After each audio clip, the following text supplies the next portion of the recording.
أملاخنا عنا سلام حاقسني أملاخنا عنا عبي برختي أملاخنا من الله زودادرو أملاخنا من الله زمساسلو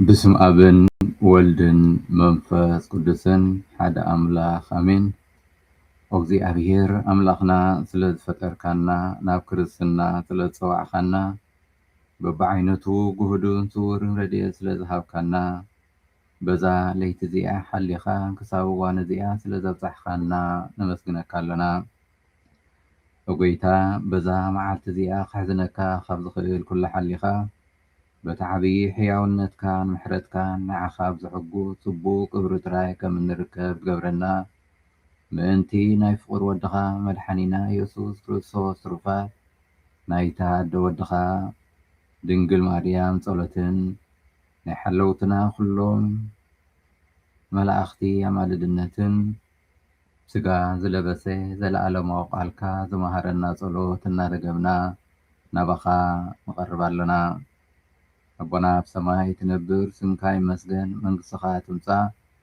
فقاتك بسماي كم دخني كم ون أمدري يخون مقبعلتنا لو مهبنا زبدلنا كأقرب لنا نحنا ون زبدلنا يقرأ من نبل أفتأت ونا كاكفاد حننا كمي منقستن حيلن كبرن نزل عالم ناتكايامين سلام أخي ومريم تسجد ملأكي زي أبيهر من سخيو مكابانسي سبارك أخي مصغفر يسوس كأه سبارخيو وقدست مريم أدى أملاخ لمن لنا نعنان نهاتان نحجين بجيزي موتنان أمين سبحاتنا أبن نولدن نمنفاس قدسن يخون تنتخم زنبري حجخا نوترو نزل عالم عالم أمين قالوا كلتن زافو سيفيو قالوا بزا معر ودلائيو قالوا كل جزي سروي قالاتيو قالوا نعنا عبيب الصنانعيو أملاخنا من الله زودادرو أملاخنا من الله زمساسلو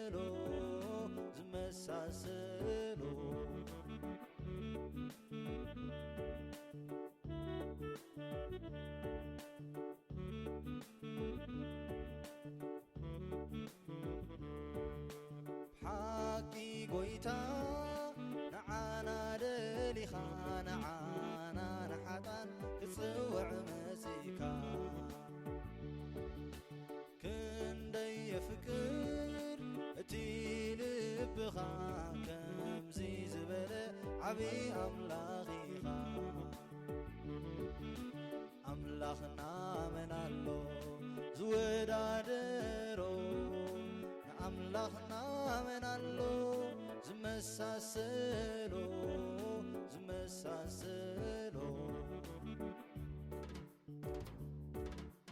بمحرتك وترو تخللنا بصقاخا وترو تعبينا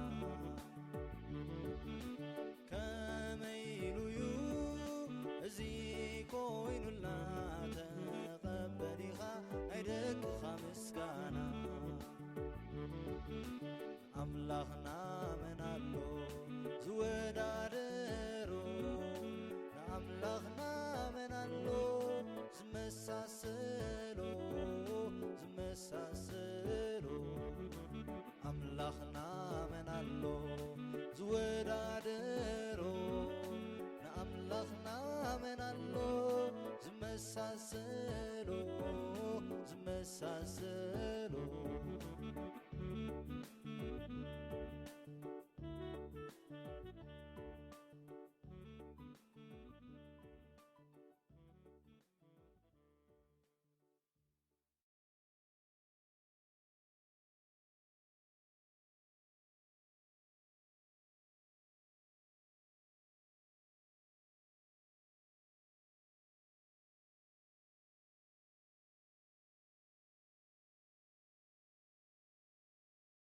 ዝኸበርኩም ሓዋትን ሓትን ደጊመ ነዛ መዓልቲ እዚኣ ንዝሃበና እግዚኣብሔር እናመስገና ብሓቂ ሕጂ እውን ንነብሲ ወከፍና እቲ ዘድልየና ጸጋታቱ ክዕድለና ነዚ ጀሚርናዮ ዘለና ፀውን እግዚኣብሔር ኣምላኽ ጾምና ኣኽኽን ክቅድስን በዚ ቃል እዚ ጌርና ሎም ምሸት ንዕኡ ንክርስቶስ ኣምላኽና ጾምና ክባርኽ ኣብ መዓልታዊ ሂወት ከሰንየና ክንጽልን ክንልምንን እንከለና እምበኣር እግዚኣብሔር ሕጂ እውን ብጾምን ብጸሎትን ናብኡ ንቐርበሉ ጸጋ ክህብና ንጎይታና ኢየሱስ ክርስቶስ ሐዋርያት እቶም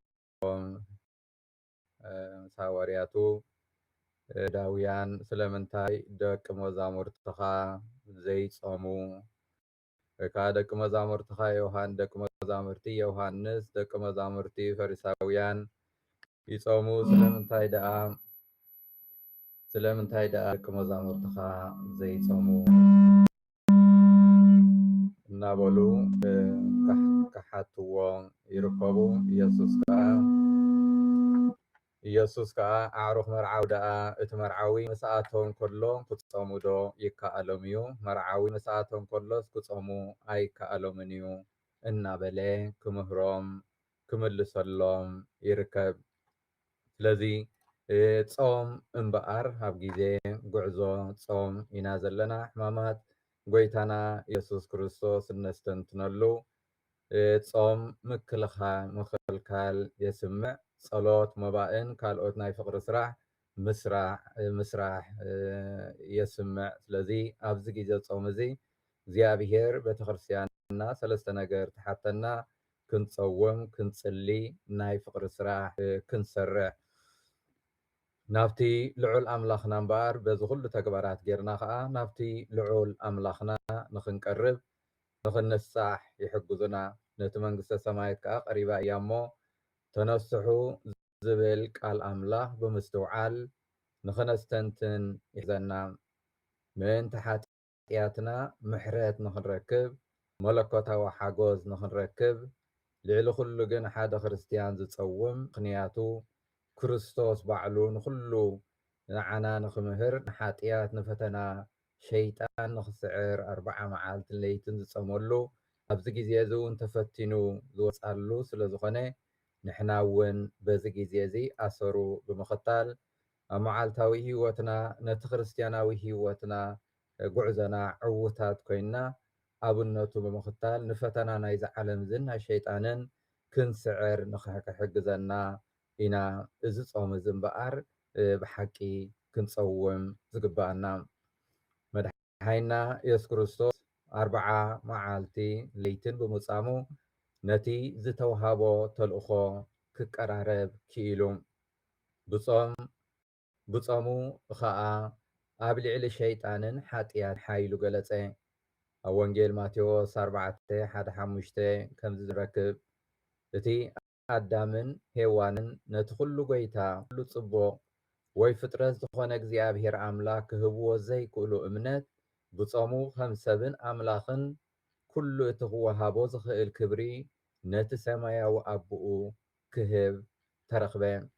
ስለዚ ከም ተቀዲምና ዝረኣናዮ እምበኣር ስለምንታይ ደቂ መዛሙርትኻ ዘይጾሙ እናበሉ እንክሓትዎ ኢየሱስ ኣዕሩኽ መርዓዊ ዳኣት መርዓዊ ምስኣቶም ከሎ ክጾሙ ዶ ይከኣሎም እዩ? መርዓዊ ምስኣቶም ከሎ ክጾሙ ኣይከኣሎምን እዩ። እንተኾነ ግዳ መርዓዊ ካብኣቶም ዝወደላ መዓልቲ ክትመጽያ ሽዑ በታ መዓልትታ ክጾሙ እዮም እናበለ ይምልሰሎም። እቲ ዝጸውም እምበኣር ንገለ ዝተወሰነ ግዜ ካብ ገለ መግቢ ይኽልከል። መጽሓፍ ብዛዕባ እዚ ከዓ ኣብ ዝተፈላለየ ምዕራፋት ይዛረብ። ጾም ስለዚ ተቐዳምነት እንሪኦ ኣብ ብሉይ ኪዳን ዝተፈላለየ ናይ ጾም ኣብነት ወይ ሓቅታት የቕርበልና። ተቐዳማይ ኣብነት ሙሴ ክንርኢ ንኽእል። ነተን ጽላተ እምኒ ናይቲ እግዚኣብሔር ምስኻትኩም ዝኣተኽዎ ኪዳን ክቕበል ናብቲ እምባ ደየብኩ ኣብኡ ብዘይንጌራን ማይን 40 መዓልትን 40 ለይትን ተቐመጥኩ እንበለ ይምስክር። ነዚ መጀመርያ ነተን ሕግታት ዝሓዛ ጽላት እምኒ ንኽቕበል ኣብቲ ጎቦ ምስ እግዚኣብሔር ኣብ ዝተረኸበሉ ግዜ እዩ።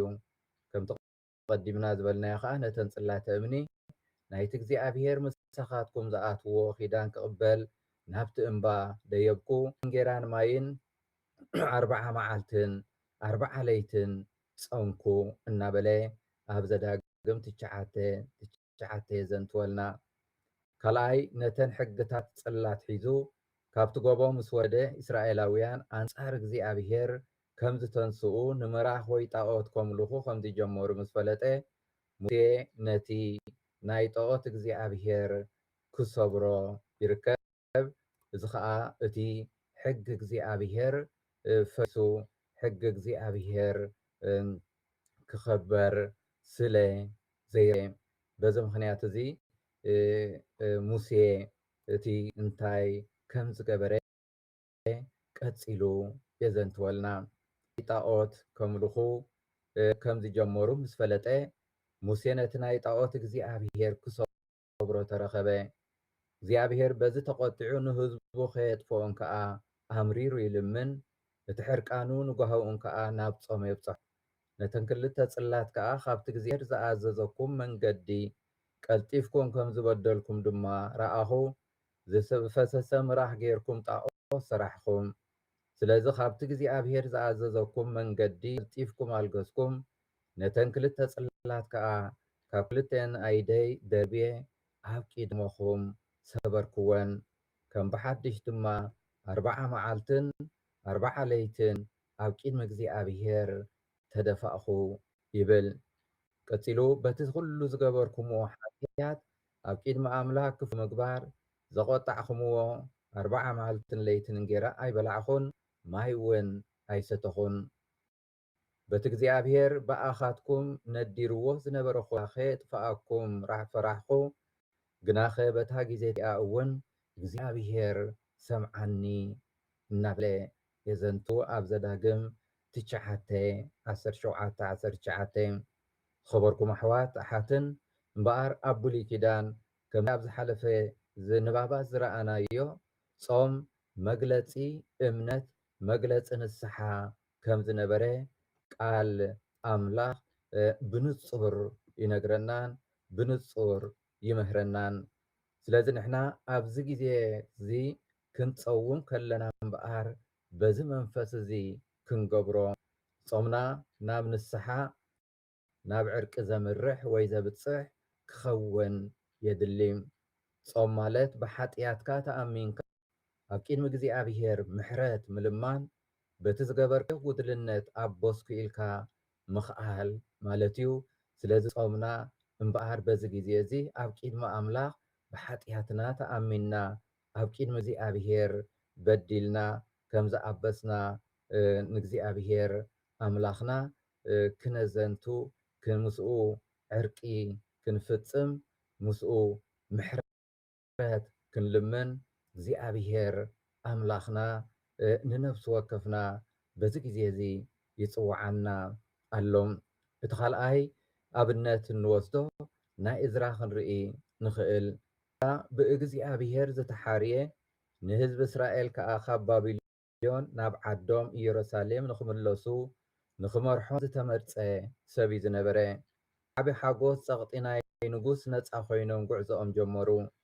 ኢሎም ግና እቲ ብዓመፅትን ሰረቕትን ዝተዓብለለ ምድረ በዳ ክሰግሩ ነይርዎም። ኣብ ጉዕዞኦም ወላ ሓንቲ ንመከላኸሊ ዝኸውን መጋበሪ ነበሮምን። እዚ ኣብ ጸሎትን ጾምን ክምጽመዱ ገይርዎም። እዝራ 8:21-23 ከምዚ ከዓ ይብል፣ ኣነ ድማ ኣብ ቅድሚ እግዚኣብሔር ኣምላኽና ርእስና ክነትሕት ንሕናን ንኣናን ንሕፃናትናን ንኩሉ ጥሪትናን ኣብ ጉዕዞናን ምእንቲ ክሕልወና ክንልምን ኢለ ኣብ ሩባ ኣሃዋ ጾም ኣወሽኩ። እግዚኣብሔር ኣምላኽና ንዝኣምንዎ ይባርኾም እዩ፣ ነቶም ዝክሕድዎ ግና ክርኡ የውርደሎም እዩ። ኢለ ንንጉስ ነጊረዮ ነበርኩ። ስለዚ ኣብ መንገዲ ካብ ጸላእትና ዘድሕኑና ጭፍራን ፈረሰኛታትን ምልማን ሓፈርኩ ኣምላኽና ምእንቲ ክሕልወና ከዓ ጾምናን ጸለናን ንሱ ድማ ሰምዓና። ስለዚ ነቲ ኣብ ቅድሚ እግዚኣብሔር ብልብን ብእምነትን ዝጾምን ዝጽልን እግዚኣብሔር ይሰምዖ። በቲ ዘይሕሱ ቃል ከዓ ለሙኑ ክወሃበኩም ድለዩ ክትረኽቡ ኢኹም ማዕፀውን ኳሕኳሕ ኣቢሉ ክፈተልኩም እዩ ዝበለና። እዚ ኣብዞም እዛ ቀዲምና ዘብናዮም ናይ ኣሕዛብ ናይ እዝራ እውን ክፍፀም ንሪኦም። እዚ እምበኣር ለሙኑ ክረኽቡ ኳሕኩሑ ክፈተልኩም ኢሉና። እዚ ነቲ ኣቐዲምና ኣብ እዝራ 8:21-23 ዘንበብናዮ ሓቂ ይገልጽ። ሳልሳይ ነህምያ ክንርኢ ንኽእል። እዚ ሰብ እዚ ኣብቲ ኣብ ልዕሊ ኢየሩሳሌም ዝወረደ ዕንወት ጒሁ ኣብ ቅድሚ ኣምላኽ ብዓብዪ ሓዘን ጓህን ይቐርብ። ሃናኒ ሓደ ካብ ኣሕዋተይ ገለ ሰብን ካብ ይሁዳ መፁ። ኣነ ድማ ብዛዕባ እቶም ኣብ ምርኮ ዝመለቑን ካብ ምርኮ ዝተመልሱን ኣይሁድን ብዛዕባ ኢየሩሳሌም ሓተትክዎም። ንሳቶም ድማ እቶም ካብ ምርኮ ዝደሓኑ እቶም ካብ ምርኮ ዝተመልሱን ኣብ ሃገሮም ብዙሕ መከራን ጸርፍን እዮም ዝነብሩ ዘለዉ። መካባብያ ኢየሩሳሌም ከዓ ፈሪሱ እዩ። ኣብ ደገታት እውን ብሓዊ ነዲሎም ነገሩኒ። እዚ ዘረባ እዚ ምስ ሰማዕኹ ሓያሎ መዓልቲ ሓዚነ እናበኸኹ ተቐመጥኩ። ኣብ ቅድሚ ኣምላኽ ሰማይን ድማ እጸውምን እጽልን ነበርኩ። ስለዚ ካብዚ እንመሃሮ እምበኣር ወትሩ ብሓቂ እግዚኣብሔር ብሓጢኣትና ምሕረቱ ክህበና ኩሉ ግዜ ቅድሚ እግዚኣብሔር ቀሪብና ክንጽልን ክንልምንን ከለና ጸሎትና ይሰምዕ። ዘድልየና ሓጎዙን ምሕረቱን ከዓ ወትሩ ክህበና እግዚኣብሔር ቁሩብ እውን። ስለዚ ኣብዚ ቃል እዚ እምበኣር ከምዚ እናበለ ኦ እግዚኣብሔር ኣምላኽ ሰማይን ዓብይን እትፍራህን ኣምላኽ ነቶም ዘተስፈውኻን ትእዛዝካ ንዝሕልውን ኪዳንን ምሕረትን ትሕሉ ንሕና ደቂ እስራኤል ከም ዝበደልናካ ንኣምን እመን ኣለኹ። ኣነ ኣቦታተይን በዲልና ኢና እሞ ኣነ ባርያኻ ሕጂ ብዛዕባ ባሮትካ ደቂ እስራኤል ለይትን መዓልቲ ቅድመኻ ዝጽልዮ ዘለኹ ጸሎት ጽኒኢልካ ሰምዓኒ፣ ቁሊሕ እውን በለኒ። ንሕና ኣዚና በዲልና ኢና ነቲ ብሙሴ ብባርያኻ ጌርካ ኣዘዝካዮ ትእዛዝ ሕግታትን ስርዓታትን ድማ ኣይሓለናዮን። ነህምያ 1:2-4። ስለዚ ነህምያ ኣብ ክንዲ ህዝቡ ይጸውምን ይጽልን ነቲ እግዚኣብሔር ብሙሴ ዘረከቦምን ዝሃቦምን ትእዛዝ ከም ዘፍረሱ ከዓ ይእመን። ብሓጢኣቱን ብሓጢኣት ህዝቡን ይጠዓስን ምሕረት ይልምንን። እዚ ዓይነት ንስሓ ኣብ ቅድሚ እግዚኣብሔር ተሰማዕነት ይረክብ። ተቐዳማይ ስጉምቲ እምበኣር ኣብ ጉዕዞና ኣብ ጾምና ክንገብሮ ዘለና በቲ ጉድልነትናን ተኣሚንና ኣብ ቅድሚ እግዚኣብሔር ምቕራብ እዩ። እቲ ራብዓይ ነዛ ኣብነት ናይ ጾም ዝኾነና ኣብ ብሉይ ኪዳን መጽሓፍ ኣስቴር እዩ። ኣስቴር ከምዚ ኣማን ንኣይሁዳውያን ከጥፍእ ምስ ሓሰበን ምስ ኣወጀን ኣስቴር ናይ ህዝባን ናይ ገዛእ ርእሳን ህይወት ኣብ ሓደጋ ስለ ዝወደቐ ጾም ከምዚ እናበለት ክትእውጅ ትርከብ። ኪድሞ ኣብ ሱዛን ንዘለዉ ኩሎም ኣይሁድ ኣኪብካ ክሳዕ 3 መዓልትን ለይትን መዓልትን ከይበላዕኹም ከይሰተኹምን ምእንታይ ጽሙ? ኣነ ድማ ምስ ኣግራደይ ኮይነ ከምኡ ጌረ ክጸውም እየ።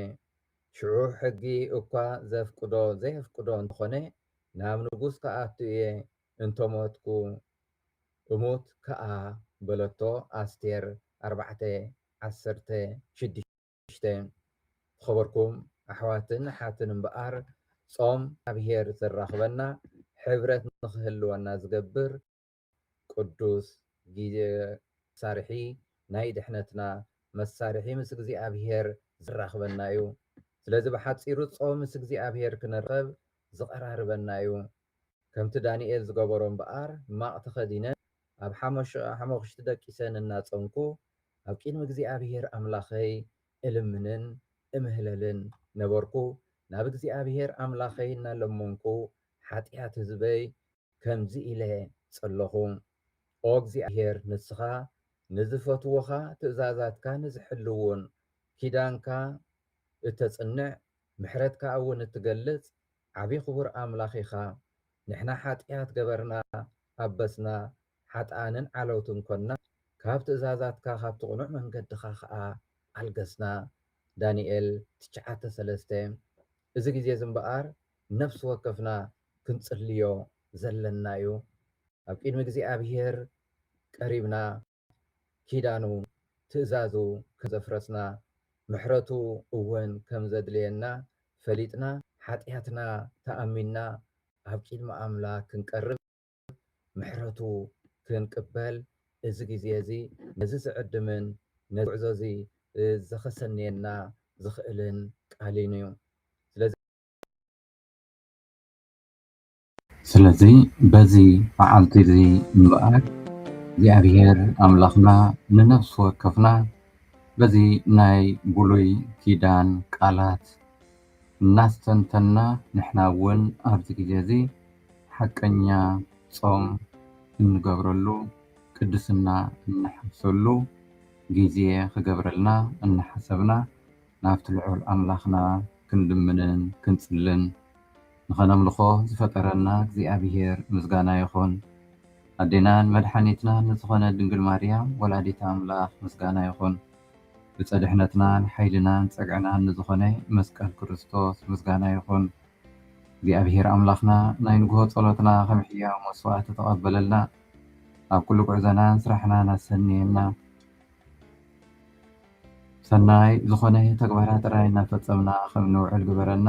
ዝተባረኸን ዝተቐደሰን መዓልቲ ግበረልና። ኣማልድነት ኩሎም ቅዱሳን እኖና ቅድስት ድንግል ማርያም ኣይፈለየና። ስብሃት ንኣብን ንወልድን ንመንፈስ ቅዱስን ይኹን ጥንቲ ከም ዝነበረ ሕጂ ከዓ ንወትሩ ንዘለዓለም ዓለም ኣሜን። እግዚኣብሔር ስለ ኩሉ ነገር ዝተመስገነ ይኹን።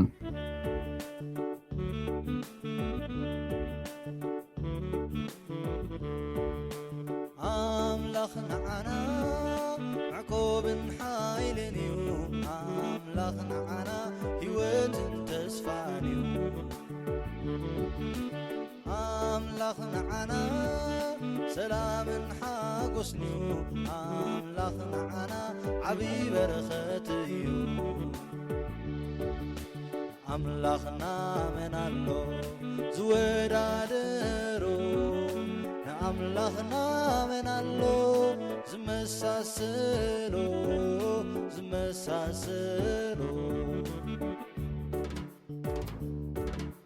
ቃሉ ክልተ ዝኣፉ ሰይፍ እዩ። ቃሉ ብዛ መዓር ወለላ እዩ። ቃሉ ኩል ጊዜ ጽሩይ ቃላት እዩ። ቃሉ ንዓና ዓብይ መጸናንዕ እዩ። ኣምላኽና መን ኣሎ ዝወዳደሮ? ንኣምላኽና መን ኣሎ ዝመሳሰሎ?